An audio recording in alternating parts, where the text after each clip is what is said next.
this is your time. This is your time to move into the Spirit, and you're taking a gentle walk, a walk in the forest maybe, and you see a bridge. And you think, wow, I'd like to cross that bridge. You know, we don't cross every bridge as we find them, and yet this one is inviting. And it's got a handrail, so you grab the handrail and it's across a cavern, and look down and see what the bottom of your cavern looks like. Is it short? Is it deep? Has it got grass or greenery or a river flowing through it? It's your cavern, your creation. Oh, and at the middle of the bridge, you come to a cloud or a fog. And this is a heavy fog, and you decide, since you've got a handrail, you can walk through it. So you walk through it, and you can't see your feet. It's so heavy. It's so encompassing. It's a whiteout. But you keep walking, and you've got your hand on the handrail, so you're safe. And you come to the other side, and magically the cloud, the fog is gone. And you can see clearly. And on your left is a beautiful blue water lake. And just see how beautiful that is and how wonderfully it affects you, the blue of the water. And on the right is a green forest. And you can walk a little bit through the green and bathe yourself in the green. And as you walk through the green, you come to the end, and you see, as the trees end, as the green of the forest ends, you see a castle. And the castle isn't too far away, so you decide you walk over and see what's going on. And you walk over to your castle, and it's got 3 great spires. And in the middle of the right 2 is a door. It's a golden door. And beside it you see hanging a golden key, so you take the golden key, you unlock the door, and you open it. And as you open it, you see a great hall. And at the end of the hall is a chair. And there's 2 people standing on either side of the chair, and they say, "This is for you." So you walk over to the chair, up to 3 little stairs that get you to the seat of the chair, and you sit down, and the 2 people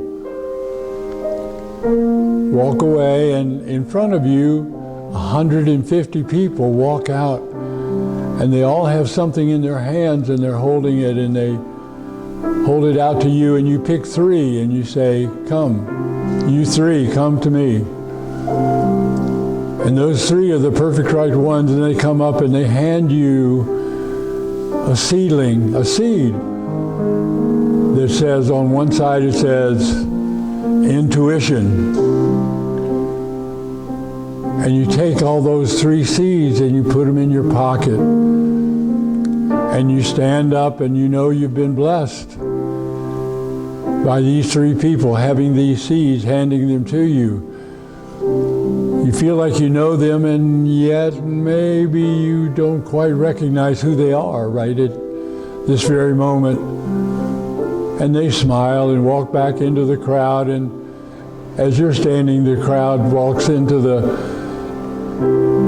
side of the hallway, and you have a clear path to go back to your door, to the front door, the golden door. And you walk back to the golden door. You still have the key in your hand, so you close the golden door. And you lock it with the key, and you hang the key beside the golden door. And you walk across the field, and you look down, in the field is grass and flowers. And it's just a blessing on your mind to see the grass, the green of the grass, and the bright colors of the flowers. And at the end of the field, you see the handrail to the bridge, and you see the fog, the cloud that covers that bridge, and you walk holding the handrail, feeling safe, although you can't see your shoes, you can't see your feet, you can't see your path in front of you, and you know that it's there because you still got the handrail. And as you get to the middle of the bridge, the fog disappears and you're in clear, warm sunshine. And you walk on out of the forest and you come to a Church of Unity, and you find yourself magically sitting in the chair, and you look down so the lights aren't obtrusive, and you may, when you're ready, open your eyes.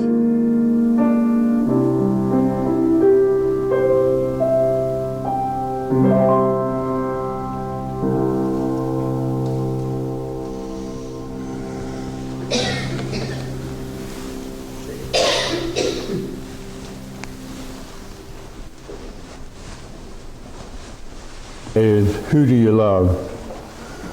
My morning has been exciting. I've walked 47 miles of barbed wire. I've got a cobra snake for a necktie.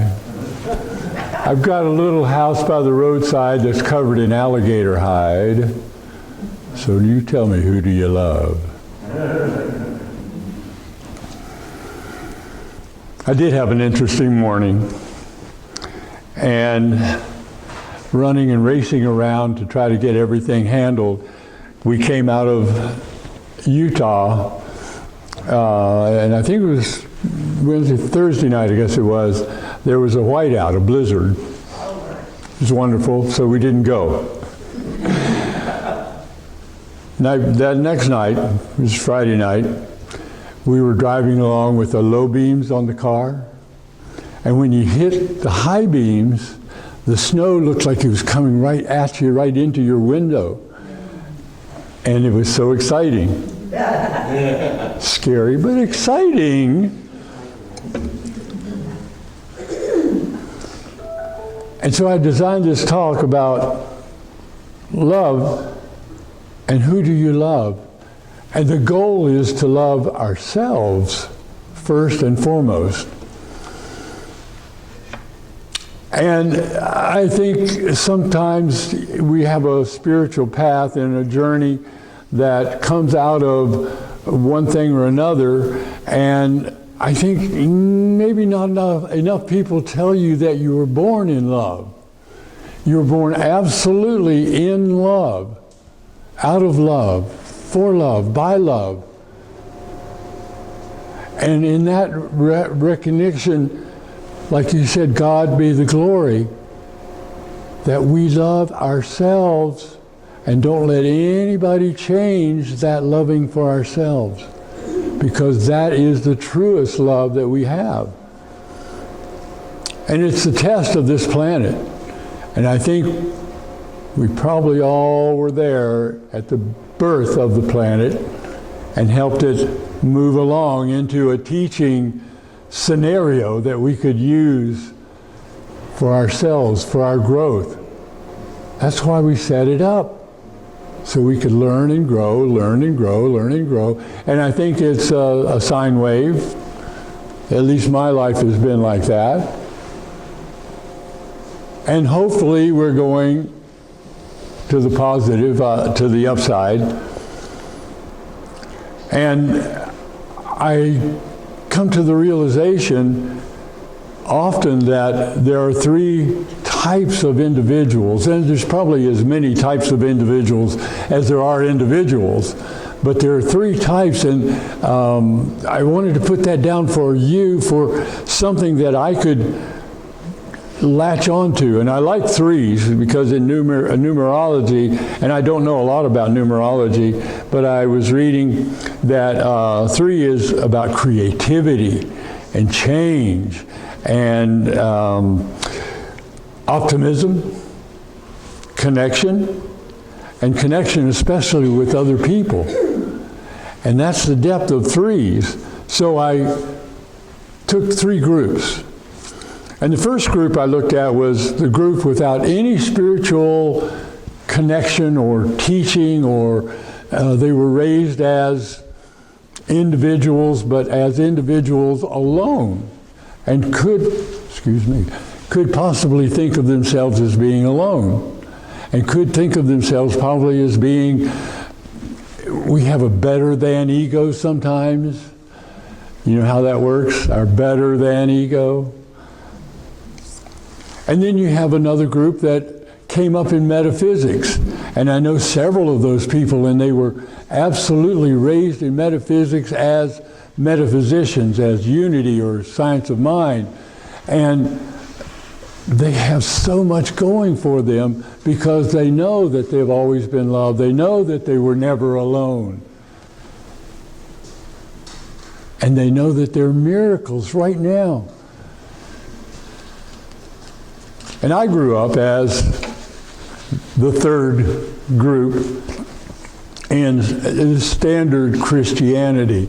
My mom's side was Methodist, and my dad's side, all the way from my grandparents, was High Lutheran.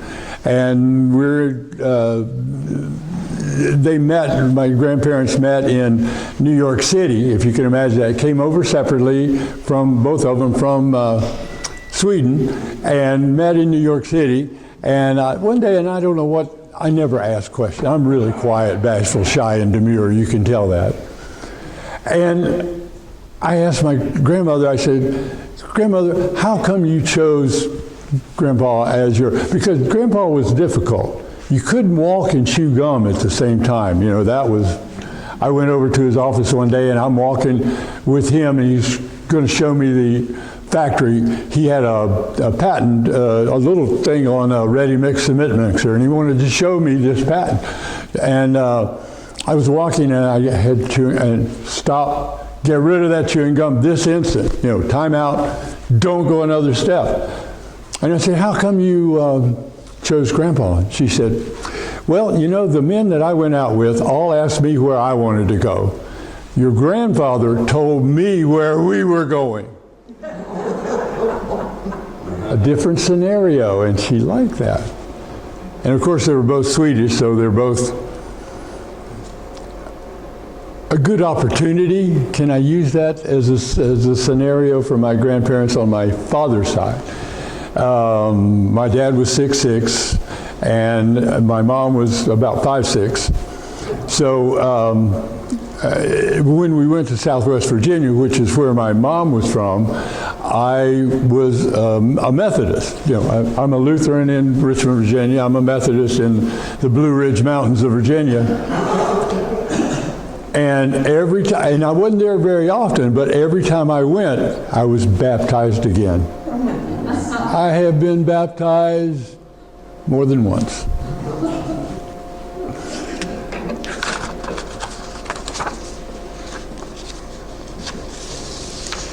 And around 39, 40 years old, I was coming back from a tennis match. White t-shirt with blue piping, you know, the piping that goes around your white tennis shorts, white socks, white shoes. And there was a pretty young woman walking into the little Church of Religious Science there in Seal Beach, California. And she either smiled or grimaced at me. You know, I couldn't tell which. There was a little bit of both, maybe. But I followed her in, tennis racket in hand. She sat on the right side. I sat on the left side of the very last row. And the minister, a woman that obviously had unity in mind because she gave me all of the metaphysical traditions, and I'm sure Charles Fillmore and Myrtle would agree with everything she said. And it just made such good sense that, and I'd never heard it that way. You know, I'd heard the Methodists and the Lutherans who were just a little bit different, but metaphysics was something that I could get into. I was a scientist. And I taught biology and physics in high school, and she said, God is in, around, through, and for you. And I'd never heard it said that way. In, around, through, and for you. And it made sense to me. And at the end, she said, and we're starting a ministerial school in 2 weeks. Anybody who would like to become a minister would have to go up to the main church up in Los Angeles and talk to them and da-da-da-da-da-da. And I stood up and I walked up to her and I said, well, can you give me the address or give me to me? She gave me the address. And I walked back and the pretty woman was gone, and I've never seen her since. But 2 years later, I came out as a religious science minister. And that was painful. I was a national sales manager. I was successful at doing things, and I drove a Porsche. And it was bringing me down to reality, to finding out who I was, and to finding out that there are so many good people in the world that want to know that they're loved, who want to know that they're cared for, who want to know that there's a minister that will talk to them about anything they want.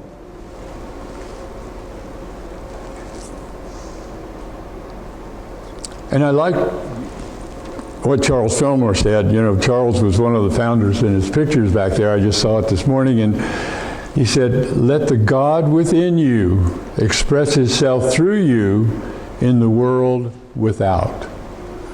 And I thought, how appropriate is that for who do you love? Because loving yourself, you can express that love out into the world, out into the people you meet, the groups you attend. I attend Toastmasters. And in fact, two of the people from Toastmasters were here 2 or 3 weeks ago when I spoke, and they were so happy that somebody from a speaking group is out speaking, and it just blesses me every time I get a chance to speak and get a chance to quote Myrtle and Charles Fillmore. And I got a Myrtle quote that I liked. It said, see the beauty around you and see the infinite mind. So around you, everywhere is infinite mind. That mind that encompasses everything and changes things as you go through your day's life. And as Ernest Holmes said, and he was the founder of Science of Mind, religious science, he said, change your thinking and change your life. Change your thinking and change your life. And our little church up in Newport Beach said, well, you can say it better than that. And I said, okay. Because I always considered I was the leader, but I was only the cheerleader. They were all doing these great works, and I was saying, go for it, yay, so they said, well, let's get a better way to say that. And they said, oh, what if we change it to improve your thinking, improve your life? And, change your thinking is great, but improving your thinking is maybe a modicum better. Oh, and so I love this one. And I heard it, I was having dinner with some friends, and we're sitting waiting for them to get there. And they're from Australia, so they're working on their own time zone. It's a day or 16 hours ahead of us. And they were a little bit late, and we were talking. the lady said, well, in my opinion, if you have a good day, you should say one good affirmation, find one good thing to bless and give thanks for it. If you're having a mediocre day, you should have two things that you focus on, good things that you can affirm or you can give thanks for. And I said, well, what if you're having a bad day? She said, 24, 24 things that you give thanks for, that you are happy about, that you find it has really been a good day, because the body only communicates one way. The body is pain communication. And that's the only communication that I can remember getting from the body until lately. But let me tell you, that pain, Einstein said, and I like quoting Einstein, he said, you can spend a second with your finger on a hot stove and you know it. You can spend an hour with a beautiful, handsome, loving, my wife said, there's the Marlboro Man in the car next to us yesterday driving down. And it seems like a minute. That hour just flows out into foreverness. And I think about falling in love, and falling in love is falling from your head to where? Now what's that? On me it's maybe 16 inches, on you maybe it's 12. But it's falling from head to heart. Because your head is going to say, it's your brain, and it's going to say, oh, am I good enough? Are they good enough? Are we good enough? Can I do this? Should I do that? Oh, and don't ever should all over yourself. I mean, that is the worst. And the brain just keeps on building up, knocking down, building up, knocking down. What does it say? From the heart it says, I love you. I love you. I love you. And we talk about soulmates. The soulmate relationship is you with your own soul. And when you have your own soulmate relationship handled, you will attract somebody who, what? Has their own soulmate relationship. And that's when you'll find true soulmates, because you have a soulmate and a soulmate, and they become one. And that's how we have a forever in love relationships.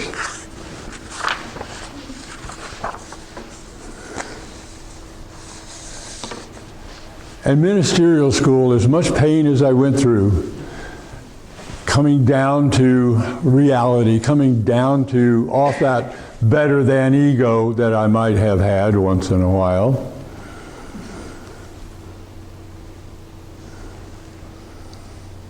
And I was looking at pain and I thought, sometimes that I grew the most was through pain. The pain of loss, the pain of being forgotten, the pain of being left behind, maybe the pain of broken heart, losing a relationship, and even tears possibly. I was talking to somebody day before yesterday, and she and I both had a tear drop from our eye.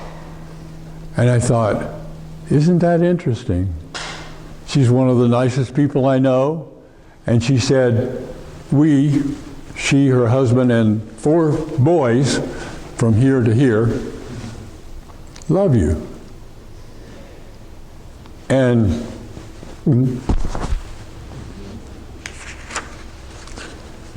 there's a new energy in our lives right now. And you can probably see it very clearly in the children. I mean, the children are just I won't say wild in the streets, but they're very ahead of me where I was in those days when I was a teenager or even preteen. It seems like they've got this new energy and they're grooving on it. You know, they're in it, they're stoked, you know, as the surfers would say. And I look at them and I go, wow, isn't that wonderful? I am so glad. And, I did some substitute teaching up in Utah, and I had the old school that I was doing some substituting write me a recommendation so I can maybe go out and do some more substituting with the young people. I don't think I want to do high school anymore, being 80 plus. But I think maybe the elementary schools would be good. The best job I ever had was teaching elementary phys ed in Fort Lauderdale, Florida. Now, if you can imagine, 6'4", they thought I was brother to the sun.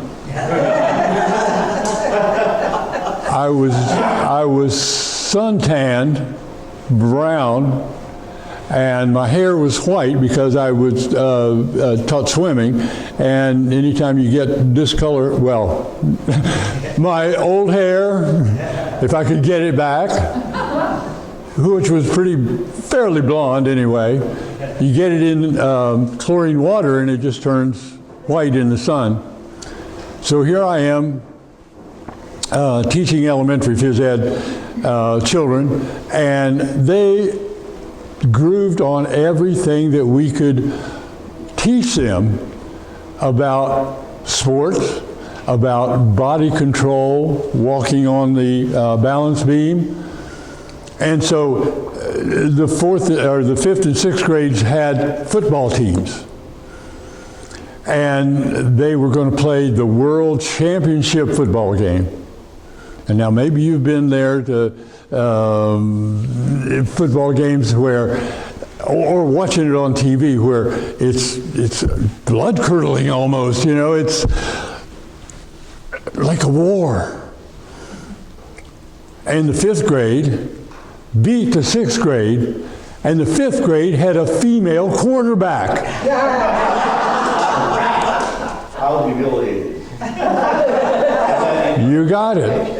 A female quarterback beat the sixth grade, and the sixth grade was happy for them because, you know what, they got over this better than we have to win, and congratulated the fifth grade, every one of the fifth graders, and it made such a great school, for the fifth and sixth grades anyway, the tradition that they were going to have every year they were going to have a football game, and one quarterback had to be female. Didn't matter with the fifth or sixth grade, but one of them had to be female. And I don't know that ever happened because I retired from teaching and got a job in New York and moved from Fort Lauderdale, Florida to New York in the fall. The pain of it all.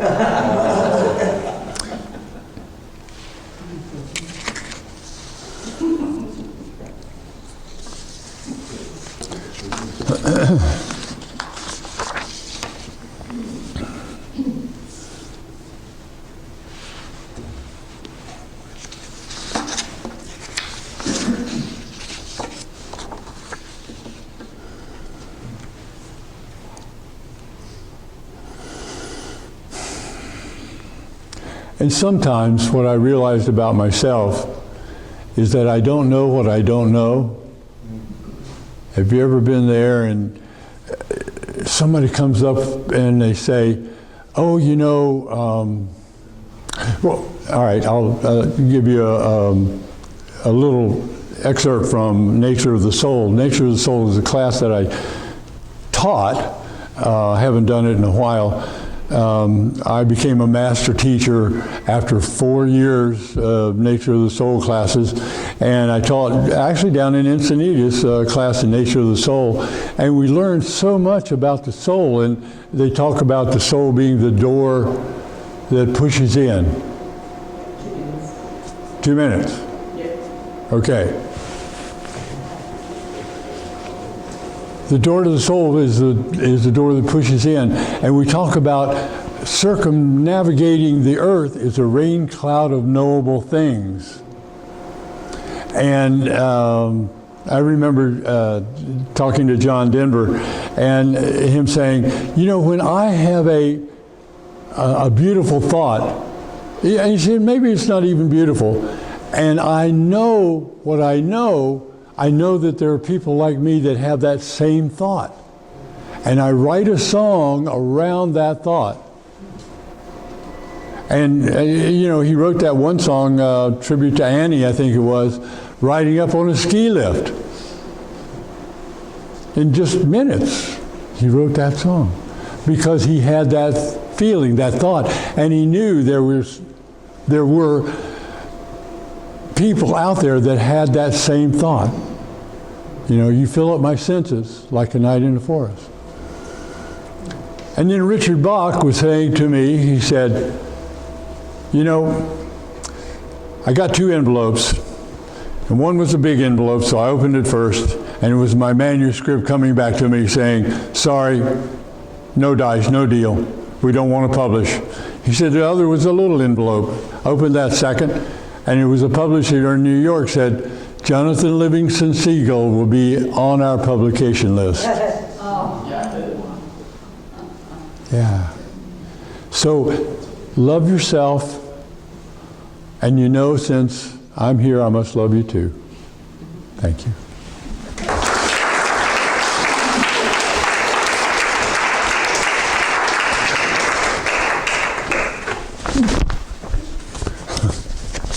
Me take a nosedive. Now is the time in our service.